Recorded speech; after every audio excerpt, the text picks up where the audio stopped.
The power of shame is amazing. Being embarrassed is a very effective tool for progress in life. I promise you this. Now, that sounds really outlandish, but women need to feel embarrassed again. We've stopped feeling embarrassed for a very long time, or we never really did. We were socially conditioned to be people with social graces and decorum, demure, and keep sweet. But feeling embarrassment will set you free. You're going to liberate yourself. Okay. So let's begin. My name is Monica. Welcome to Guru Grit. And you can find me on TikTok and Instagram, Etsy. Come say hi. And yeah, let's have fun. So we like to have fun. So what we're going to do is analyze it. We're going to deal with it. We're going to laugh about it. We're going to be done with it. So let's get into it. I was about to get on the highway yesterday. I was going a little road trip and I saw a bunch of people, and I don't know why, something just struck me like lightning, and I thought, that's it. If these people, half of them were more embarrassed, they'd be a lot happier. I couldn't really explain it. I saw very beautiful women looking really low. And that's when it hit me, the power of shame. Now, if you grew up with parents who used to guilt trip you, you would know how absolutely effective that is. I'm not saying it's healthy, I'm not saying it's right. In the end, it doesn't matter. I know people don't like hearing that. It really doesn't matter because you become an adult, you can do what you want with your life. But here's the thing. Women just don't really um, allow that emotion to kind of take over sometimes. And they justify it. They like reason it in their minds. And it would just be so much better if you didn't. Here's what I mean. I had a flashback, a few memories, and I was telling a friend of mine this morning, leaving my like voicemail, like voice note podcast as I do on WhatsApp. And I was telling her, it's so funny because I had a couple of intelligent boyfriends, and though they were smart in one way, it wasn't always. I couldn't like, let's say, take one out to a social setting. Like when I was in my grad program, okay, my ex wasn't like bright, but when I used to take him to these like dinners, I realized, he's a nice person, but he's not going where I'm going. Like, we're not headed in the same direction in life, and that's perfectly fine. However, it occurred to me a guy would never do that. A guy would just never do that. He has this like focus where he sees the finished picture in mind. He envisions it in his mind's eye, what his life is going to look like 10, 15, 30 years from now. And he has the type of woman he wants, the type of children, the type of car, the type of neighborhood, the type of vacations he goes on, et cetera, et cetera, et cetera. And if someone doesn't fit that picture, you're not going with him. That's it. You might date him. He might use you for a bit. He's never going to tell you to your face, but you're not going there. And I was like, oh my God. And it occurred to me, and I realized, yes. And you know why? Because you're not embarrassed enough. You need to start feeling embarrassed of that person. When you go out, if they don't fit into your world, don't feel guilty. Because I would feel bad. I would feel like I really love this person, but there's no but. Because he would never think that about you. And in fact, I was like, how do we even get here? How do we even get here? Because you saw something you liked, and it made you look good. It made you look good. You can take me anywhere. I can talk to anyone. I can carry myself. I can handle myself. I can be delightful. I can be polite, whatever, right? That's like your social expectation. There's a currency to relationships that is extremely valuable. And I was thinking about it and I thought, that's true. If you take like a whatever type of gracious lady or something, like very whatever, like Jackie O or somebody, okay? She would be the type to further her husband's career. They'd say, this man can't be dumb. Look at who he's with. Give him a raise, give him a promotion, give him a chance, give him a business contract, give him an opportunity. How many of us are walking around with dudes who can't do that for us? But we're not embarrassed enough to say, you know what? You're not going where I'm going. And that's okay if we part ways, And I know what a lot of people are thinking, but that makes you a bad person. Listen, to stop yourself from being used by people who are using the same method on you doesn't make you bad. It makes you smart. It makes you very emotionally efficient. So in any case, do what you want with that information. I do have to answer questions on shame. I do have books on shame. I have two of them. I've mentioned them in previous videos and lives if you want to go watch. They're on here. And shame has value. A lot of the times people want to get rid of shame so they can feel free, so they can move forward in life, they can liberate themselves emotionally. But shame has a lot of purpose. It's actually very effective. It's very productive. Think of it that way. It's emotionally and spiritually productive because every time you feel shame, you realize what you don't want. So instead of trying to swallow it down, and a lot of diseases, like if you read not just Joe Dispenza, but also Gabor Mate, Dr. Gabor Mate's books, where he says a lot of women have autoimmune diseases because they emotionally take on so much labor. They take on physically so much responsibility. The mental load squarely falls on women most of the time in our modern age. We're not really that free, that we end up getting sick. We make ourselves sick. So if you feel shame and instead of trying to suppress it, you think, why do I feel this? Okay, because I made this decision.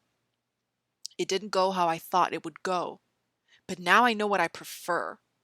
Look at how far I've come. Shame can be used to measure your own progress. You think about when you were, whatever, 7, you stole a pack of gum from the store and you cringe when you think about it, even when you're 47. It's been 40 years, but you think, wait a minute, that is like, that is a lighthouse. That is a mark, a goalpost, something that shows me how far I've grown as a person. That's a good thing. So if you look around your life, you feel there's something there you don't prefer and you feel like uneasy, instead of just shooing it away, talk to yourself. Why is that? And then get to the bottom of it. So use it as a guidance tool rather than something that overpowers you and hurts you, hurts your own feelings. Because um, I'm going to have to generalize and not to sound like really simplistic, but this is what a lot of dudes do.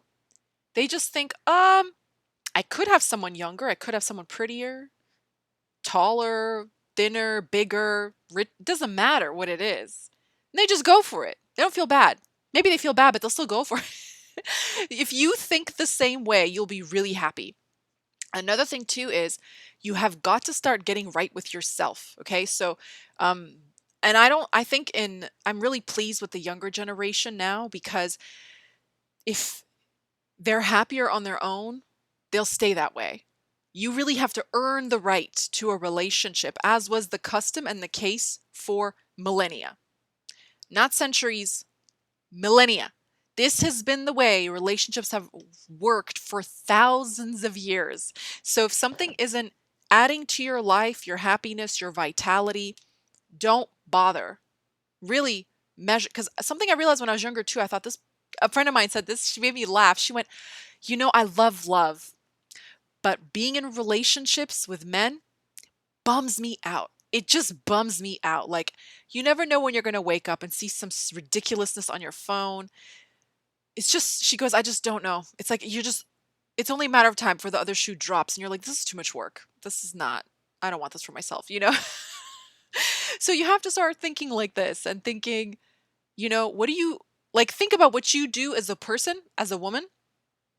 You make money, you make a house a home, you make children, you make meals, you keep relationships harmonious, you're seductive and enchanting and sexual and pleasing and sensual.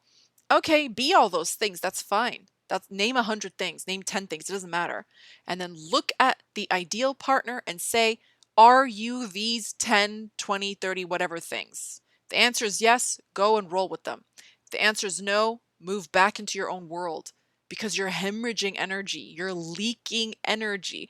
And you know what's something I've been having? I was cleaning stuff out. I found an old magazine from like 2001 or 2002, which is crazy because it must have been like 4 months old. And for those of you that don't know, that's a joke. I'm joking. Okay.